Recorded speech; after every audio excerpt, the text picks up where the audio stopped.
이전에 제가 죽음을 곁에 둔 기억이 참 많습니다. 5살 때 급성내막염으로 병원에 1년 입원해 있었고, 그때 의사 선생님들께서 제 생명이 다했다라고 말씀하셨던 것을 기억합니다. 그렇게 1년을 병실에 살면서 매일 누워 주사기를 몸에 달고 살았습니다. 제가 그때 너무나 아쉬웠던 것은 또래 친구들이 노는 유치원도 제대로 가보지 못했다는 점이었습니다. 또한 또래 친구들이 보던 어린이 프로그램도 보지 않았습니다. 함께 누워있던 어른들과 함께 작은 TV에서 나오는 뉴스만이 세상과 접할 수 있는 유일한 시간이었습니다. 제 주변에 있던 어른들은 다른 가족의 울음소리와 함께 장례식장으로 향하였고, 저는 그 울음소리와 함께 1년을 버텨야만 했습니다. 당시 어머니 외에 저희 가족들은 제 죽음을 준비하고 있었습니다. 저는 죽음이 무엇인지도 알지도 못했으며 어떠한 의미를 가지고 있는지도 알지 못했습니다. 병원에 누워있고 의사와 간호사분들이 주사기를 몸에 이곳저곳 쑤시면서 여린 생명 하나 버티는 게 다였을지도 모릅니다. 당시 접했던 하나님이라는 이름을 들었습니다. 신앙을 가지셨던 어머니께서는 저에게 죽고 사는 것은 하나님께 달려있다라고 말씀하셨죠. 다른 아이들 유치원 다닐 시간에 저는 말씀과 기도 소리를 들어야만 했습니다. 사람이 죽음을 알수록 하나님 앞에 자신의 존재를 자각하게 되는 것 같습니다. 3년 전에도 제가 한 번 더 죽음의 위기 가운데 있었습니다. 그때 사역의 괴로움 가운데 성도를 섬겨도 열매가 보이지 않는 괴로움, 그 가운데 어렵게 수면을 청했습니다. 근데 그 시간에 목에 기도가 막혀서 한동안 숨을 쉬지 못했습니다. 전력을 다해 숨을 쉬려고 해보아도 발버둥 치고 쳤으나 숨을 쉬지 못하였습니다. 호흡하지 못하는 고통 중 죽었다, 나는 이제 끝이다 라는 그 순간에 확신이 들었을 때, 순간이지만 세상에서 이렇게 행복할 수는 없었습니다. 아싸, 나 이제 죽는다. 이제 세상 근심, 걱정 다 두고 하나님께 간다. 나 천국 간다. 나 이제 이 고통에서 해방된다. 힘을 빼고 죽음을 기다릴 때 갑자기 숨이 쉬어집니다. 숨이 쉬어지고 한참 잠을 청하지 못했습니다. 신기했습니다. 왜냐하면 세상에서 이렇게 행복한 순간은 없었거든요. 근심, 걱정, 두려움, 세상의 괴로움이 나의 모든 것을 삼키지 않았습니다. 제게 남는 것이 오직 하나님께밖에 없다라는 것을 믿었기 때문에 그렇게 행복하고 두렵지 않은 순간이 없었습니다. 저는 여기서 두 가지를 크게 경험했습니다. 하나는 인생이란 게 진짜 짧으며 인생의 시작과 과정 끝에는 하나님께서 계신다라는 것이었습니다. 그리고 둘째로는 인생의 허무함이었습니다. 그 죽기 직전에, 죽음을 경험하기 직전에 저는 굉장히 큰 근심과 굉장히 큰 두려움을 가지고 있었습니다. 사역에 대한 노력, 근심, 걱정, 두려움, 때론 행복, 수고라는 것이 있었습니다. 그런데 죽는다는 그 생각이 들자마자 그것들이 아무것도 아니었다는 것을 깨달았습니다. 그동안 쌓아보았자 결국 하나님 앞에 서게 됩니다. 이때부터 크게 달라져 살아왔습니다. 세상의 평가와 세상의 노력보다 내가 하나님 앞에 어떠한지를 돌아보는 과정을 경험받습니다. 목회자라는 이름으로 저는 항상 평가를 받습니다. 몸 관리는 하고 있는지, 설교 준비는 어떻게 하는지, 사는 모양과 꼴을 평가받습니다. 그리고 그 시선 안에 갇혀 살기도 하죠. 어떤 경우는 사람의 숫자로 평가받기도 합니다. 김선민이란 사람이 뛰어난 목회 능력으로 사람을 끌어모았다. 사람들이 어떠하다라고 평가한다. 결과가 좋아 보이지 않을 때는 그 평가들처럼 저도 괴로움에 빠져 살아야만 했습니다. 그런데 인생이 짧다라는 것을 직면했을 때 그러한 평가들과 시선과 눈에 보이는 결과들이 제 인생에 남지 않더라고요. 그동안 쌓아두었던 학력과 돈과 명예를 다른 사람들이 짧게 기억해 줄지 모르겠지만 그 가진 것과 그 기억을 저는 가지고 가지 않습니다. 남는 것이 아무것도 없습니다. 사람에게 유일하게 남는 것이 무엇일까요? 인생을 평생 살아오고 지금을 살아가는 모든 시간과 모든 공간 시간에 남는 것은 무엇일까요? 남는 건 딱 하나입니다. 하나님 외에 남는 게 없습니다. 무엇을 가져갈까요? 무엇이 평안을 우리에게 제공해 줄까요? 짧은 경험이지만 이후부터 삶이 상당히 자유로워졌습니다. 사람들은 제가 어떤 사역을 하던 기도를 하던 그 마음 하나 헤아려 줄 능력이 없던 결과를 보고 그 결과를 보고 평가합니다. 성과를 봅니다. 그리고 각자의 겉모습을 봅니다. 그런데 그런 것들을 우리는 영원히 가져가질 않습니다. 남는 단 하나, 하나님 앞에서 어떠한지가 지극하게 중요해집니다. 하나님 앞에서 정직하게 살아가고자 하는 것들, 또한 사람들의 평가와 말, 권력, 명예, 돈이 내 삶의 허무함으로 자리 잡게 됩니다. 그것들에게 목숨 걸 필요가 없으며 그것들에게 매달릴 필요가 없습니다. 어차피 유일하게 남는 것은 하나님 한 분 외에 없죠. 그리고 오늘 이 말씀에 이러한 지식을 참 지혜라고 얘기합니다. 오늘 말씀을 통해서 인간 인생의 한계를 드러냅니다. 1절 통해 볼 때 먼저 이를 전하는 전파자가 누구인지를 설명한 다음에 지혜에 대해서 설명해 놓죠. 다윗의 아들이자 예루살렘의 왕이자 전도자의 말씀이다. 자신을 다윗의 아들 예루살렘 왕 전도자라고 소개합니다. 여기서 전도자라는 것은 총회의 지도자, 총회의 연설자라고 말합니다. 우리가 알다시피 하나님께서 인간 중 인간으로 최고의 지혜를 베풀어 주셨으며 왕정 초반에 뛰어난 통치를 하였던 이스라엘 왕인 솔로몬에 관한 이야기입니다. 또한 솔로몬은 세상 누릴 것을 다 누릴 왕이었습니다. 부와 명예, 세상이 감당 못할 능력, 세상 사람들이 좋아할 만한 모든 것을 가졌던 왕이었습니다. 모든 것을 가졌던 그 왕이 전도서를 쓰는데 그 시작부터 탄식을 자아냅니다. 2절입니다. 전도자가 이르되 헛되고 헛되며 헛되고 헛되니 모든 것이 헛되도다. 우리 개역개정 역본과 그 상황을 볼 때 오늘 본문을 제대로 읽기가 너무나도 부족합니다. 그래서 히브리 원어를 살펴보는데 히브리 원어 뜻을 살피면 우리 개역개정이 가지는 뜻보다 더욱더 명확하게 볼 수 있습니다. 개역개정 4판에서는 장르상 헛되고 헛되며 헛되고 헛되니 라고 얘기를 하는데 이것은 장르를 고려하지 않았다라고 볼 수 있습니다. 왜냐하면 전도서의 장르는 시입니다. 시라는 장르에서 헛되고 헛되다 라고 이어지는 것은 단순하게 문자만 나열했다라고 볼 수 있겠죠.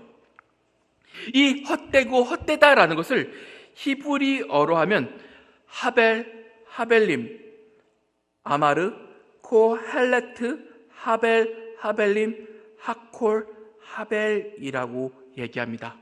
이를 당시의 유대인들의 언어로 표현하면 이렇게 표현하면 되겠습니다. 시적입니다. 잘 보십시오.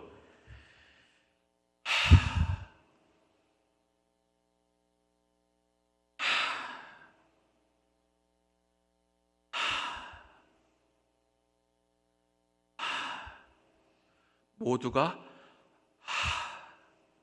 어떤 모양이죠? 한숨 쉬는 모양입니다. 한숨 쉬는 모양을 오늘의 본문으로 만들어 내었습니다. 그리고 3절에 이 한숨들이 무엇을 말하는지를 밝혀 보이죠. 해 아래에 수고하는 모든 수고가 사람에게 무엇이 유익한가? 세 번역으로 읽으면 이렇습니다. 사람이 세상에서 아무리 수고한들 무슨 보람이 있는가입니다. 한숨을 하고 쉬다가 내뱉습니다. 친구야, 세상에서 네가 수고해서 남는 게 뭐 있어? 라는 그 질문을 이 자리에서 내어놓습니다. 이는 우리가 살아가는 인생을 돌아볼 때 우리의 인생에 대한 지혜자의 평가입니다. 더 나아가서 하나님의 평가이기도 하죠. 오늘의 저자인 지혜자는 하나님을 알았습니다. 그리고 인생을 알았습니다. 하나님 앞에 우리들의 인생을 둘 때 인간의 한계, 인간이 지닌 인생의 모양들을 깨달았습니다. 우리가 어떠한 모양과 어떠한 힘과 어떠한 능력을 가지고 있어 보았자 우리의 결국은 하벨님, 아마르코, 헬레트, 하발님 모두가 한숨처럼 공기 중에 허무하게 퍼져나가는 아무것도 아닌 것을 지혜자는 우리에게 전하고 있습니다. 오늘 본문은 보이지 않던 하나님을 경험해낼 수 있는 참 지혜입니다. 성경은 분명 인간 인생의 한계를 너무나도 분명하게 밝힙니다. 동시에 솔로몬은 어떻죠? 하나님의 영광이 어떠한지, 하나님의 높음심이 어떠한지를 다른 구절을 통해서 밝혀놓죠. 열왕기상 8장 27절을 보면 하나님이 참으로 땅에 거하시리까 하늘과 하늘들의 하늘이라도 주를 용납하지 못하겠거늘 하물며 내가 건축한 성전이오리까. 결국 인간의 허무함과 하나님의 위대함을 아는 일, 이것이 지혜이며 우리의 인생을 알아가는 가장 중요한 핵심 포인트입니다. 솔로몬이 배운 지혜는 단지 솔로몬만이 배운 것이 아닙니다. 솔로몬이 배운 그 인생의 지혜는 아버지 다윗에게로부터 배웠습니다. 솔로몬 깨달은 지혜는 다윗의 시편을 통해서 더욱더 명확하게 드러냅니다. 어떻게 인간의 인생에 그 한숨이 넘치는지, 왜 우리의 인생들이 한숨 왜 없는지를 다윗의 시편을 통해서 더욱더 명확하게 드러내 볼 수 있죠. 이는 첫 번째, 우리는 우리의 공간을 통해서 인간 인생의 허무함을 경험합니다. 다윗이 쓴 시편 8절 1절부터 4절까지 말씀을 읽어보면 이렇습니다. 여호와 우리 주여, 주의 이름이 온 땅에 어찌 그리 아름다운지요. 주의 영광이 하늘을 덮었나이다. 주의 대적으로 말미암아 어린아이들과 젖먹이들의 입으로 권능을 세우시며 이는 원수들과 보복자들을 잠잠하게 하려 하심이니이다.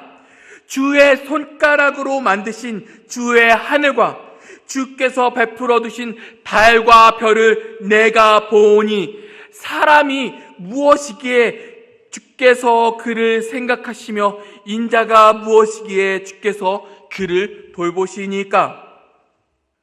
인간의 인생을 인간 앞에 두게 될 때 서로가 서로를 비교합니다.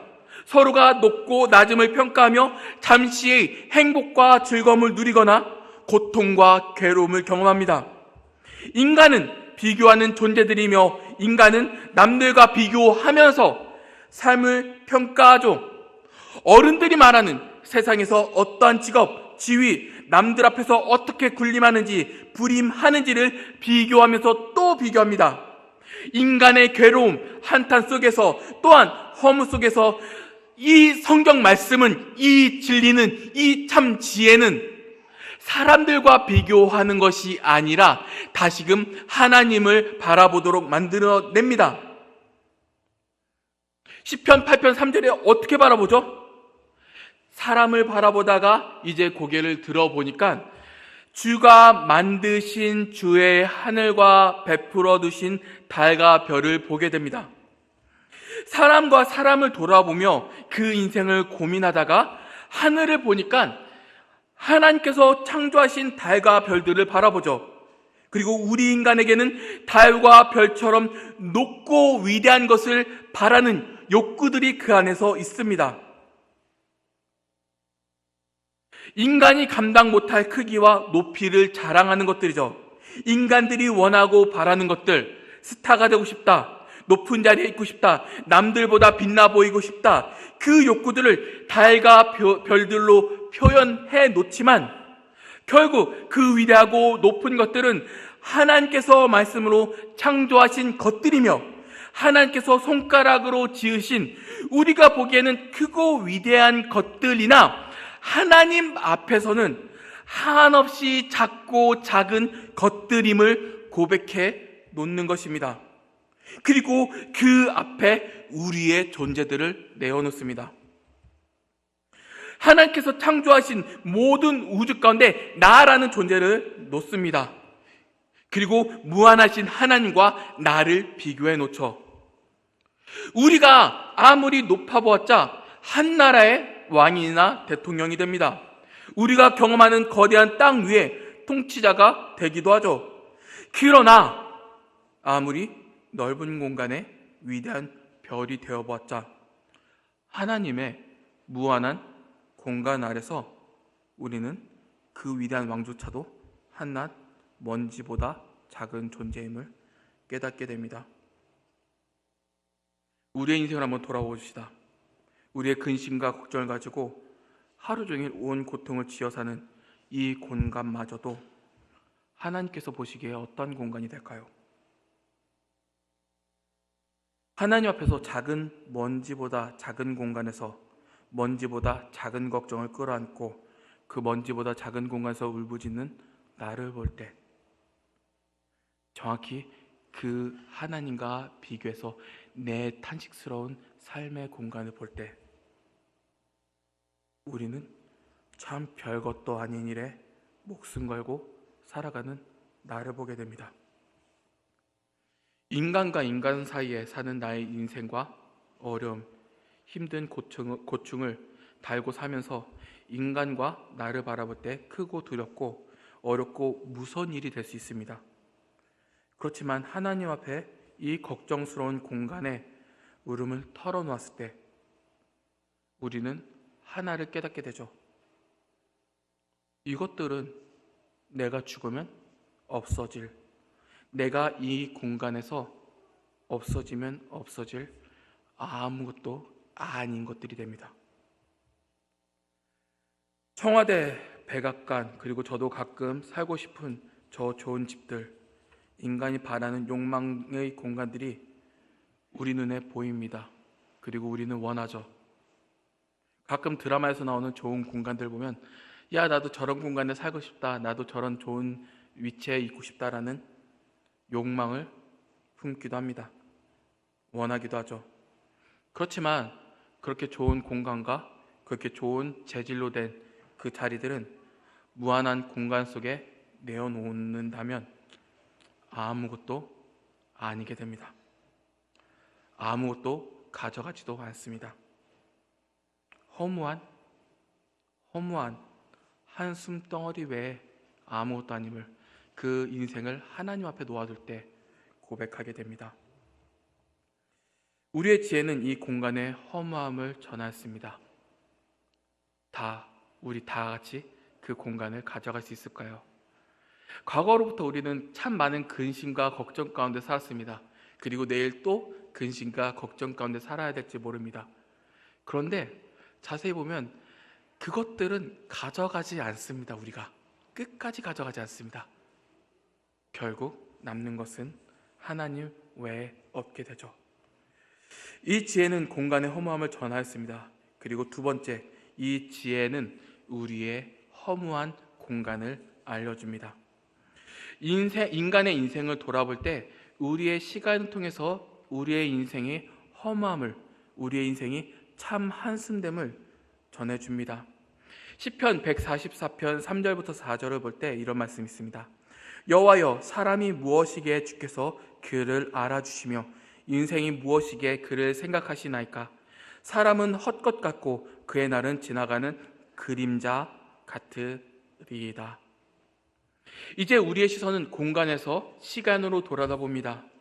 우리가 경험하는 시간들은 매우 귀하다라는 것을 부인하지 못합니다.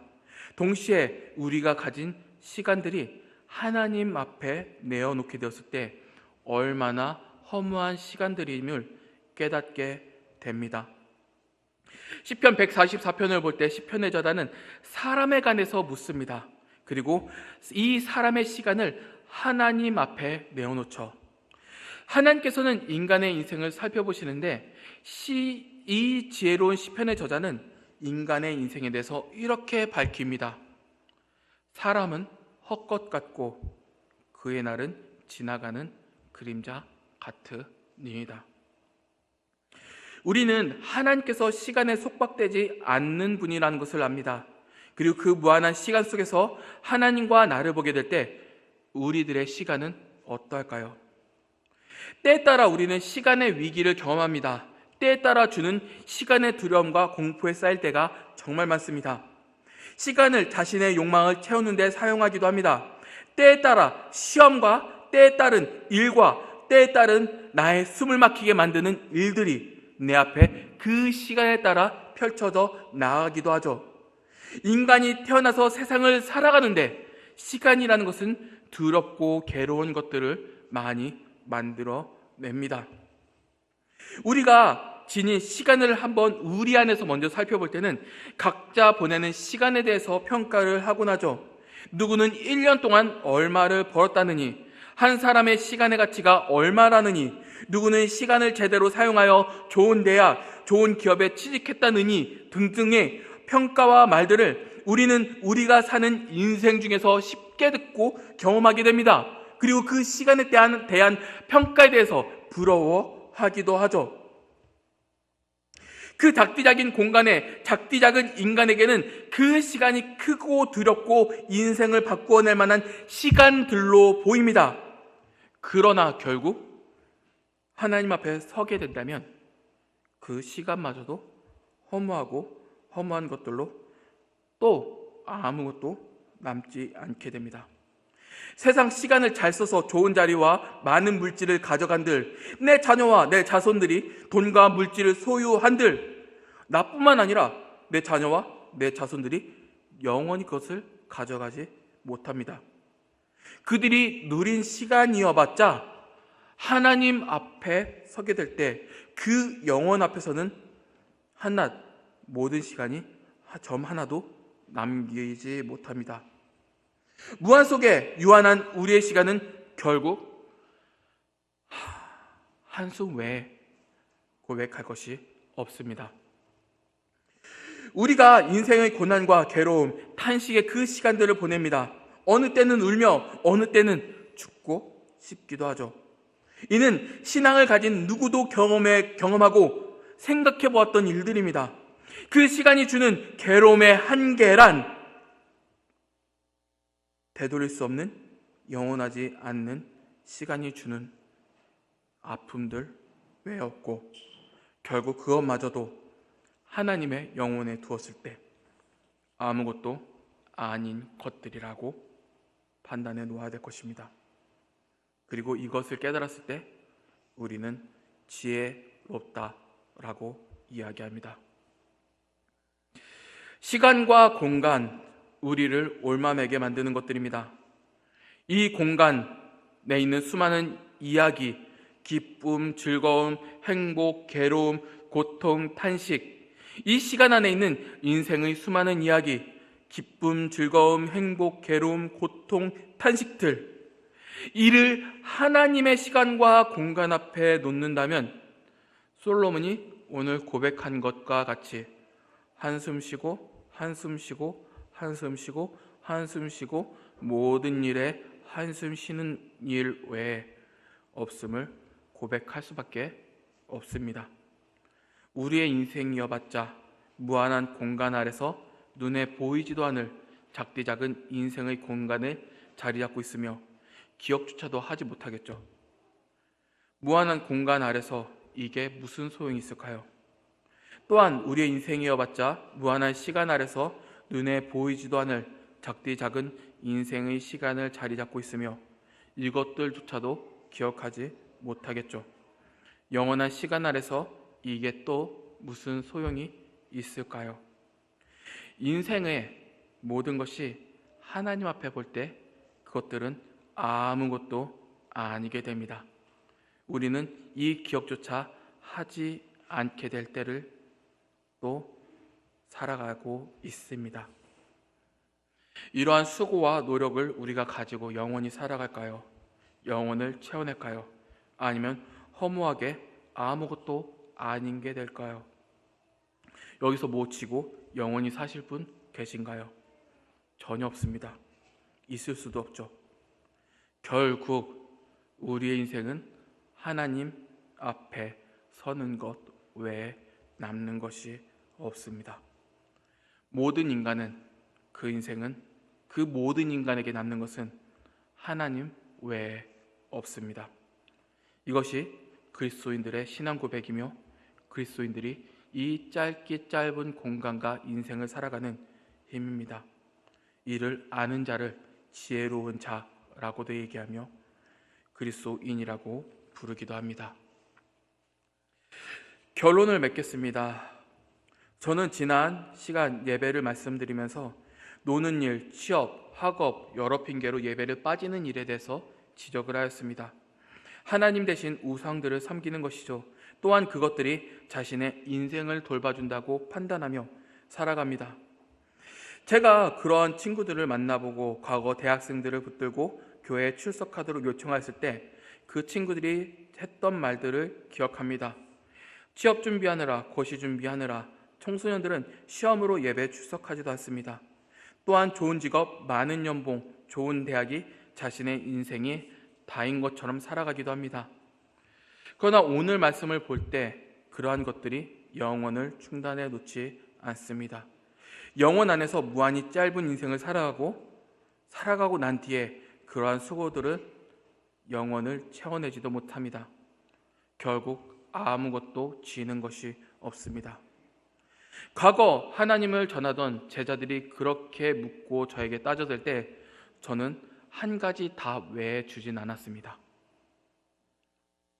그래서 뭐 어쩌라고. 저 이렇게 성공했어요. 저 취직했어요. 저 좋은 대학 합격했어요. 그때마다 하나님 편에 섰을 때 우리도 다 같은 질문을 할 수밖에 없습니다. 그래서 뭐 어쩌라는 것입니까? 하나님 앞에, 영혼과 무한 앞에 그것들이 자랑거리일까요? 먼지보다 작고 영혼의 기억에도 남지 않을 것들이 왜 자랑거리가 될까요? 성도 여러분, 인생의 많은 것을 포기하고 놓자라는 것이 아닙니다. 인생의 모든 것을 하나님 앞에 두고 살아가자라는 말씀입니다. 전도서 12장 1절은 이렇게 말씀하십니다. 너는 청년의 때에 너희 창조주를 기억하라. 곧 공고한 날이 이르기 전에, 나는 아무 낙이 없다고 할 해들이 가깝기 전에 너희 창조주를 기억하라. 우리에게 남는 것은 하나님 외에 없습니다. 세상 노력과 수고를 쌓아두고 살아가지만 결국 유일하게 남는 것은 우리 앞에 계실 분이 하나님 외에 없습니다. 모든 인간의 수고와 노력을 한다고 할지라도 하나님 외에 남는 것이 없습니다. 내가 믿든지 믿지 않든지 우리의 인생은 하나님 외에 남는 것이 없으며 하나님의 심판대 앞에 가서 내 인생에 대한 평가를 받게 될 것입니다. 우리의 짧은 이 별격도 남지 않을 인생을 어디에 두어야 할까요? 죽으면 없어질, 순식간에 사라질 것들에 목숨을 걸어야 할까요? 사랑하는 여러분, 참 지혜자가 되길 원합니다. 우리는 결국 우리의 인생에 남는 것은 결국 하나님 외에 남는 것이 없습니다. 사라질 것에, 무한한 것에 비해 무한히 작은 것들에 목숨을 걸고 사는 것이 얼마나 미련한 것들인가요? 결국 하나님 외에 남는 것이 없는데 왜 가지고 돌아가지도 않을 것을 가지고 그렇게 목숨을 매어 살아가야 할까요? 다시 한번 간청드립니다. 세상의 미련함에 빠져서 미련함을 자랑치 않길 바랍니다. 참 진리를 사모하며 하나님 앞에서 하나님의 칭찬을 받고 그 심판대 앞에서 나는 하나님 나라에 간다, 하나님의 백성이 된다, 그리고 그 작은 것이 아니라 무한한 공간에서 영원히 하나님을 경험하며 누리고 산다라는 그 믿음을 가지고 살아갈 때 지금의 평가는 인간과 인간이 어떻게 바라보는 그 평가대가 아니라 하나님 앞에 나를 내어놓고 하나님 앞에 정직하게 살아가고 하나님 앞에 전력으로 다하는 그 삶을 살아가게 됩니다. 왜요? 남는 것은 하나님 외에 없거든요. 미련한 자리에 서지 않길 바랍니다. 그리고 하나님 앞에 참으로 칭찬받는 성도님들이 되시길 주님 안에서 간절히 원합니다. 그리고 죽음 가운데, 그 죽음의 확신 가운데 있을 때 제가 잠깐 누렸던 그 기쁨도 성도님들이 누리시길 원합니다. 아, 이제 하나님 나라에 간다, 나 이제 주님의 나라에 간다, 주님께서 나를 기뻐 받으신다 라는 그 평가서가 내 앞에 있음을 잊지 마시고 지금의 하루와 우리의 평생의 가운데 그 진리로 살아가며 진리로 세워져 나갈 수 있는 우리 귀한 주님의 성도가 되시길 주님의 이름으로 간절히 바라겠습니다.